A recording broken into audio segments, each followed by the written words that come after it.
नहीं स्टार्ट की और आपने किसी ने भी नहीं बताया। यहाँ पे अब हम वही काम करेंगे जैसे कि हमने डिस्क्रिप्शन में किया था। ये मैंने 3 खोलने का यही मकसद है कि हम इनमें से जो जो चीजें हम अपनी ऑफर करेंगे वो हम लिखेंगे। ये देखें कि इन्होंने जनरली एक चीज लिखी है कि मैं literature review, research article, proposal, summaries, case study किन किन सब्जेक्ट में लिखूंगी। ये सारे उन्होंने सब्जेक्ट्स को एज इट इज उन्होंने पूरा जो है वो एक लिस्ट में बता दिया है। हर किसी का अपना अंदाज है, हम कुछ इनका लेंगे कुछ उनका लेंगे। और बेहतरीन तरीका यही होता है कि आपने जो लेवल 2 और लेवल 1 वाले सेलर्स होते हैं, क्योंकि उनकी रैंकिंग में आई होती है गिग्स, तो उनके जो अल्फाज होते हैं, उनके जो कीवर्ड्स होते हैं, वो वहां पे रैंक कर रहे होते हैं और लोग उनको सर्च कर रहे होते हैं। इसलिए हमने सर्चिंग में आने के लिए यही अल्फाज यूज करने होते हैं, लेकिन इन सम अदर वे जो कि हम क्विल बोर्ड से करते हैं। ठीक है, अब जैसे कि मैं यहाँ से जो है पहले सबसे पहले देख लेते हैं कि जो इंट्रो वाला है वो कहाँ से लेंगे। वो मैं इनका लूंगी, IIM मूवी से।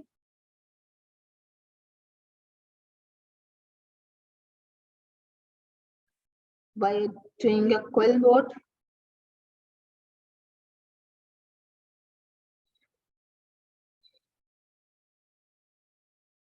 मेरी आवाज आ रही है? जी मैम।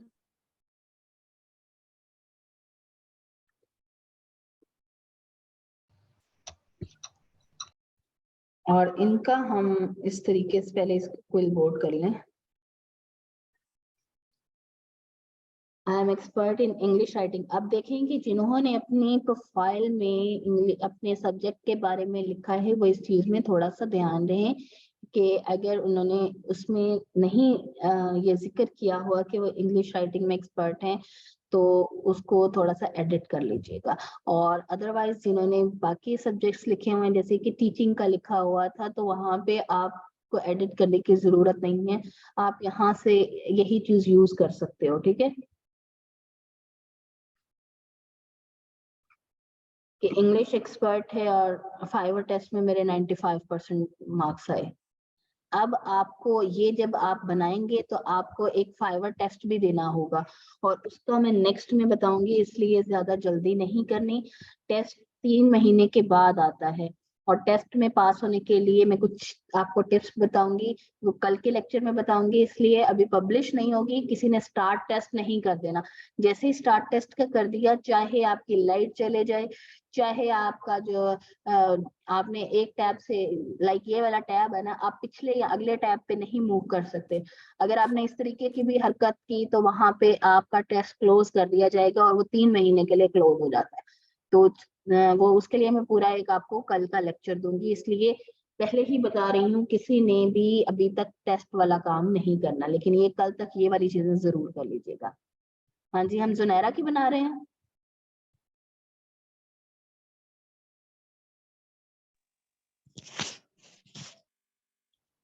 Yes ma'am. मैम आप मेरा भी देख लीजिएगा। आपका ही निकाला था सबसे पहले, ये देखिए निकला हुआ है, लेकिन आप आई नहीं, लेट आती हैं आप। सॉरी मैम, बस वो अभी अभी आई हूँ बेटी को कोचिंग से लेके। विदाउट प्लेजरिज्म एंड डायरेक्टली हम इसको कॉपी करेंगे और यहाँ पे पेस्ट कर देंगे। अब इसी तरीके से हम बाकी का भी देख लेते हैं कि इनमें से हमें क्या लेना है। हम शुरू में एक बात भी याद रखिएगा कि ज्यादातर इतने सब्जेक्ट्स भी देने की जरूरत नहीं है। अगर आप जर्नली भी बात करते हो ना कि आप जो है वो रिसर्च पेपर लिख लेते हो, तो यहाँ पे ये चीज मानी जाती है कि अगर आप जो है वो एक चीज में एक्सपर्ट हो सकते हो, not in all thing. Therefore यहाँ पे ये चीज आप एक जमाने में तब लिख सकते हो जब आपके हाथ में बहुत सारे रिव्यूज हो।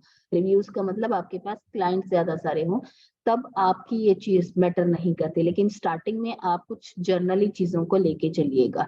ठीक है, अपने अपने टॉपिक्स लाइक जो कि फिजिक्स से है वो फिजिक्स, मैथ, ठीक है, इंफॉर्मेशन टेक्नोलॉजी और फाइनेंस और अकाउंटिंग, बिजनेस, IT ये कर सकता है। जो बायोलॉजी से है वो English, biology, human resource, environmental science, psychology, इन चीजों के कर सकता है। यहाँ पे ओवरऑल चीजें लिखी हुई हैं, इसलिए अपने अपने सब्जेक्ट्स को निकाल लीजिएगा।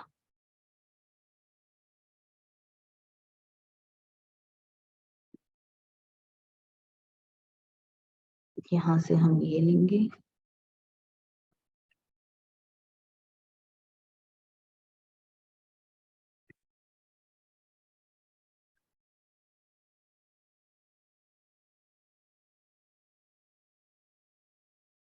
अब ये देखें कि इन्होंने सारा चीजें एक में बता दी कि मैं बायोलॉजी, इलेक्ट्रॉनिक्स और मैनेजमेंट का कर सकती हूँ। आपका कौन सा सब्जेक्ट है?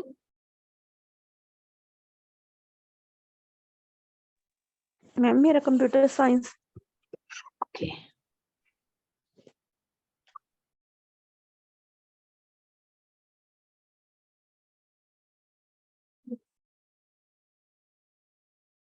कंप्यूटर साइंस वाले इंफॉर्मेशन टेक्नोलॉजी और बाकी जो के कंप्यूटर उसमें फाइनेंस के आ जाते हैं, आपके जो रिसर्च टॉपिक्स आ जाते हैं जैसे कि एआई के हो गए, ये चीजें आप लिख सकते हो।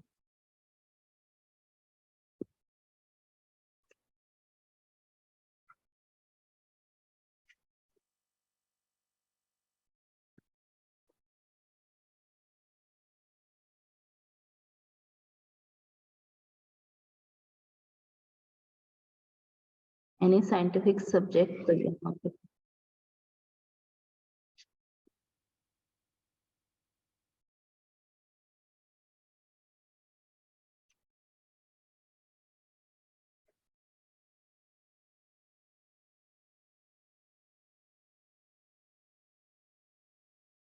ये आपने बनानी है, हर किसी ने साथ साथ 7 गिग्स बनाएंगे, और जैसे जैसे हम एक एक कंप्लीट करते जाएंगे उसकी एक एक गिग मैं आपको दूंगी।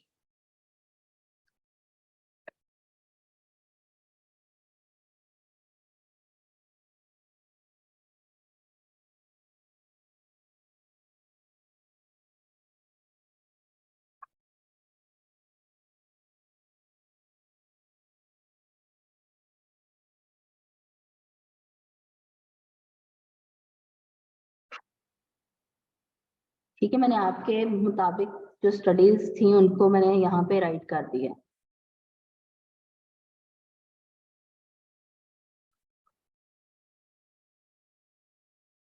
नेक्स्ट हम इसमें, क्योंकि हमने यहाँ पे ऐड कर लिए है कि we will do original high quality article, तो अब हम ज्यादा इसके बारे में प्लेजरिज्म नहीं करेंगे, क्योंकि आपको पता है जो चीज आपने उसको लिख के देनी है that will be plagiarised free, otherwise वो आपकी एक्सेप्ट ही नहीं करेगा। तो बाकी हम इनका लास्ट वाला जो कि एंडिंग नोट, सबसे पहले जो गिग में होता है वो एक आपका इंट्रोडक्शन होता है, उसके बाद आपकी सर्विसेज होती हैं, एंड आखिर में आता है आपका एंडिंग नोट। जैसे कि इन्होंने एंडिंग नोट जो है वो ये डाला है कि अगर आपने ऑर्डर प्लेस करना है तो उससे पहले मुझे इनबॉक्स कीजिएगा और तमाम जो डिटेल है वो डिस्कस कर लीजिएगा, ताकि ऑर्डर की रिक्वायरमेंट पूरी हो सके।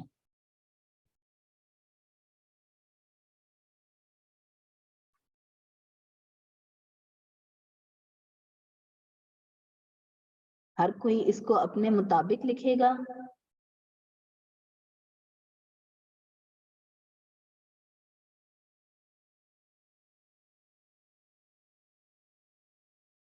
यहाँ पे परचेज को मैं बाय माई सर्विस कर रही हूँ।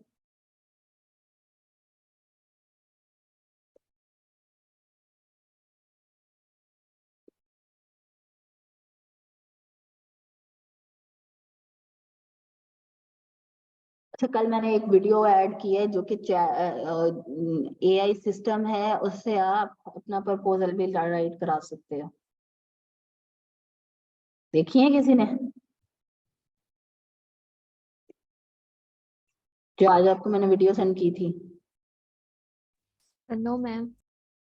चलिए देखिएगा, उसमें वो एक एआई सिस्टम है जिसमें आप अपना कोई भी उससे टास्क देते हैं रिटर्न के लिए तो वो राइट करके देते हैं। Okay ma'am. जैसे जी हम यहाँ पे अब ग्रेड क्रिएट करने लगे हैं। हमने डिस्क्रिप्शन राइट करके रख ली है। अब हम क्या करेंगे, इसके 6 स्टेप हैं जो कि हम आहिस्ता आहिस्ता कंप्लीट करेंगे और वो बस सारे आपको बताऊंगी। इसी तरीके से आपने फिर इसको कंप्लीट करना है जब आप बनाएंगे, ठीक है। अब यहाँ पे आपका जो टाइटल है वो हमेशा से यूनिक होना चाहिए। किसी का अगर आप, जैसे कि हमने डिस्क्रिप्शन तो उसमें कीवर्ड्स थे वो ले ली, बट आपको पता है आपने यहाँ पे लिखना है, तो ये जो टाइटल है ये मोस्टली इसी के अंदर आपके कीवर्ड्स ऐड होते हैं। और हमने रिसर्च एंड समरीज का कहा है तो इसमें थोड़े से हम उसमें डालेंगे। आई विल डू, एक एडजेक्टिव ऐड करते होते हैं ताकि थोड़ा सा जो इम्प्रेशन है वो अच्छा पड़े, ठीक है। I will do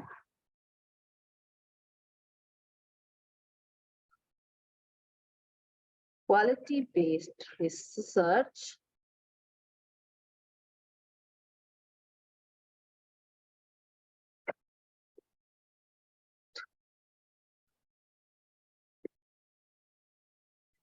for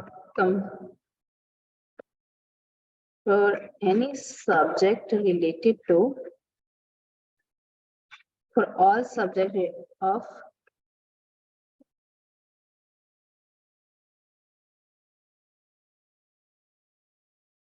computer science.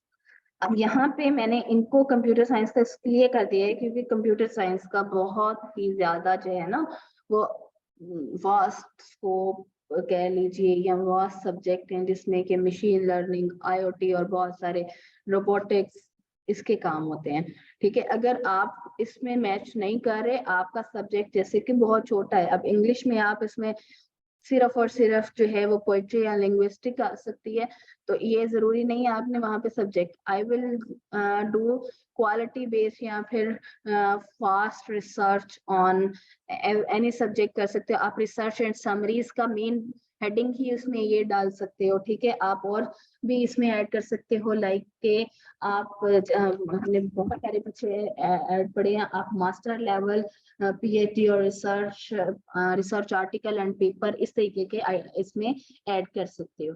Title हर किसी का अपना अपना होगा। यहाँ पे ये कह रहे हैं इट्स परफेक्ट क्योंकि 80 अल्फाज की देता है और कहता है कि सिर्फ और सिर्फ आपका एक लाइन में कंप्लीट होना चाहिए, बस वो हो गया है, इसमें हमने कर दिया। अब हमने कैटेगरी कौन सी सिलेक्ट करनी है, यहाँ पे बहुत इंपॉर्टेंट होता है क्योंकि अगर आप राइटिंग में जाके कोई ग्राफिक्स या डिजिटल मार्केटिंग की कर लेते हो तो आपकी मैच कैटेगरी नहीं करती, आपकी जो गिग है वो उस कैटेगरी में फॉल ही नहीं करती जिसमें आपको आना चाहिए। तो इसलिए कैटेगरी और सब कैटेगरी ध्यान से चूज कीजिएगा, जो कि अब राइटिंग और ट्रांसलेशन आएगी। अब यहाँ पे ये मुझे सजेस्ट कर रहा है कि आप रिसर्च एंड समरीज में जाएंगे, टेक्निकल राइटिंग में जाएंगे या केस स्टडीज में। जैसे कि मैंने आपको रिसर्च एंड समरीज का कहा था तो हम यहाँ पे रिसर्च एंड समरीज का करेंगे। रिसर्च एंड समरीज के अलावा अगर आप टेक्निकल की करना चाह रहे हैं तो वो भी इजीली है, उसमें जो है वो थोड़े से टेक्निकल चीज आ जाती है, ठीक है। यहाँ पे हम सर्विस कौन सी हमारी, रिसर्च भी होगी समरी भी होगी, और उसके बाद हम देखते हैं रिसर्च और बस रिसर्च ही करना। लैंग्वेज जब मैंने आपको डिस्क्रिप्शन में कहा था, इसी तरीके से यहाँ पे भी आपने लैंग्वेजेस जो हैं उनको फ्रेंच, इंग्लिश ये कीजिए, ठीक है। दो उन्होंने कहा था, हम इनको चूज कर रहे हैं। उसके बाद सबसे इंपॉर्टेंट थिंग इज कीवर्ड।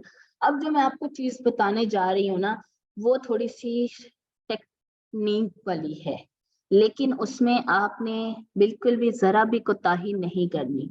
पहले आपने मैं क्योंकि मेरे पास डिफरेंट टैब्स ओपन है, ये देखें कि मेरे पास ये वाली ईमेल है, ये जुनैरा की ईमेल है, ये मेरी ईमेल है, ठीक है। मेरे पास डिफरेंट टैब्स ओपन है, इसलिए मैं दूसरी ईमेल पे जाके एक एक्सटेंशन ऐड करूंगी, ठीक है। एक एक्सटेंशन ऐड करूंगी जो कि फाइवर क्विक व्यू के नाम से है। इससे क्या होता है, हम अपने जो आपके कीवर्ड्स हैं, आपके टैग्स हैं, हम वहां से लेते होते हैं, ठीक है। इसमें मैंने ऐड की थी रात ही, मैं इसमें पहले रिमूव कर देती हूँ। यहाँ पे आ जाएगा आपका ऐड वाला। अब आपने क्या करना है, अगर आपके पास पहले आपने लॉग आउट करनी है अपनी, ठीक है। पहले क्या करनी है, अपना फाइवर लॉग आउट करना है, ये बहुत जरूरी है। ये एक्सटेंशन है, ये एक्सटेंशन अगर आप लॉगिन के दौरान यूज करते हैं तो आपका जो फाइवर है वो बंद हो सकता है। इसलिए पहले अपना फाइवर लॉग आउट कीजिए, उसके बाद फाइवर क्विक व्यू यूज करना है। क्या मैंने कहा है, मुझे एक बच्ची बताए। मैम आपने कहा है कि आपने पहले अपने जो फाइबर का अकाउंट है उसे लॉग आउट करना है, देन आपने इसे जो है ना ओपन करना है फाइबर क्विक को, व्यू क्विक जो व्यू है को। उसे यूज करना है। ये आपके जो रेलिवेंट टैग्स हैं उसको ये ढूंढ के लाता है, उसकी ये आपको वॉल्यूम बताता है। अब ये यूज करने का मकसद क्या है, ताकि आपकी गिग रैंक कर सके, ठीक है। मैम अगर हम किसी और ईमेल से अगर हम इसको मतलब लॉग आउट किए बगैर अगर हम किसी और से इसको ये यूज करें तो फिर भी वही मसला होगा? नहीं, देखें कि मेरे यहाँ पे जुनैरा की ओपन है, ठीक है, यहाँ जी पे फील आंसर पे मैं इसको ऐड कर रही हूँ, ठीक है। ठीक है। लेकिन आपने क्या करना है, अपना पहले फाइवर लॉग आउट कीजिएगा। लॉग आउट करने के बाद जैसे मैंने आपको डिस्क्रिप्शन लिखनी सिखाई है ना, मैं पहले बच्चों को यही काम सिखाती रही हूँ कि पहले आपने फाइवर क्विक व्यू से यहाँ पे आपके जो टैग्स हैं वो आपने राइट कर लेने हैं, डिस्क्रिप्शन राइट कर लेनी है। ये सारा होमवर्क पहले बताती है, ठीक है। अब आपको इसलिए बता रही हूँ कि मैंने डिस्क्रिप्शन बताने के बाद फौरन आपको वहां पे ले गई, क्योंकि आपको आइडिया नहीं था, ठीक है। मैं ये 2 लेक्चर तकरीबन लेती होती हूँ, जिसमें एक how to create a gig और दूसरा how to rank a gig. अब दोनों में सिर्फ और सिर्फ डिफरेंस कहाँ पे आ जाता है, ये लेक्चर जो आपके, इसमें यही फाइबर क्विक व्यू का और एक कीवर्ड डॉट आईओ है, इसका यूज आ जाता है। इसमें मैं आपको साथ साथ इसलिए बता रही हूँ क्योंकि आपने पिछले बहुत सारे जो लेक्चर्स है ना, 2 लेक्चर, वो आपने इसमें किए हैं, रिसर्च एंड समरीज में ही घुमाए हैं। तो इसलिए मैं ये चाह रही हूँ कि आपको इसके साथ ही बताया जाए। अब बताने का मकसद ये है कि आपने ये यूज करने हैं, लेकिन अपनी फाइवर की गिग, अपनी फाइवर का अकाउंट आपने लॉग आउट करने के बाद यूज करने हैं। और इसको लिख लीजिएगा, जैसे कि मैंने यहाँ पे डॉक्यूमेंट ओपन किया हुआ है। यहाँ पे मैं क्या करूंगी, पहले निकालूंगी जो कीवर्ड्स मैं यूज करूंगी, उसके बाद मैं रिमूव कर दूंगी। जैसे यहाँ पे मैंने ऐड टू क्रोम करूंगी ना, जब मेरे हो जाएंगे, ये ऐड एक्सटेंशन कर ली, जब मैंने सारे अपने निकाल लिए उसके बाद मैं क्या करूंगी, इसको रिमूव कर दूंगी। अब ये देखिए ऐड हो गए हैं। रिसर्च एंड समरीज में हम जाते हैं, ये कैसे जाना है, ये देखें, ये आपको क्या नजर आ रहा है, ये फोकस कीवर्ड, ये अब इसने निकाल के दे दिए।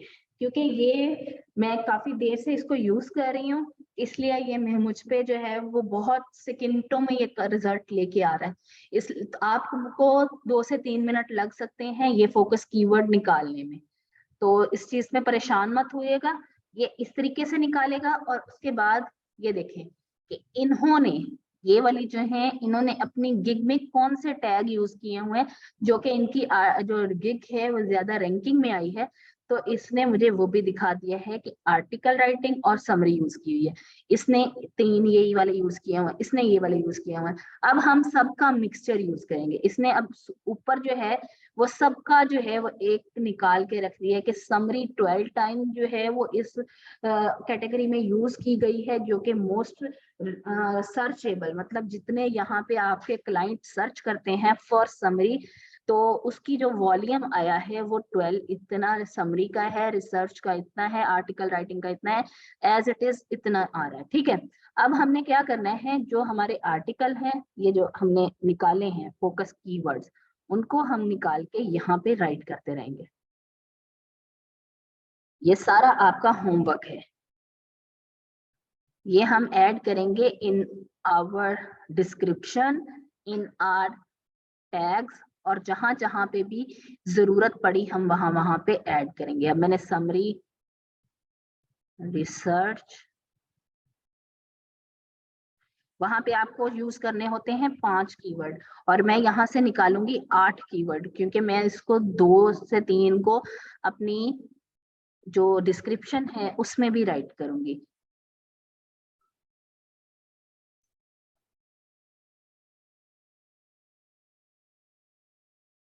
ठीक है, ये नर्सिंग का है, क्योंकि मैंने इनके अंदर कहीं पे भी नर्सिंग का यूज नहीं किया तो मैं नर्सिंग को स्किप कर दूंगी। आपने अपने मुताबिक देखनी है, ये नहीं है कि बस जो आता गया उसको आपने लिखते जाना है। MLA style, it is a reference style. APA style, ठीक है, ये मैं अपने ये दो MLA और APA I will use in description, जबकि जो बाकी 5 हैं वो मैं यूज करूंगी इन कीवर्ड टैग।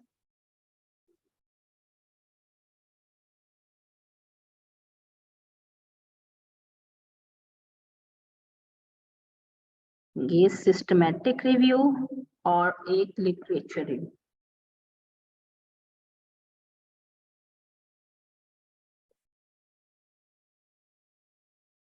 कुछ हम नीचे से भी लेंगे क्योंकि ये तीनों आपके जो लेवल 2 सेलर हैं तो हम इनके भी लेंगे।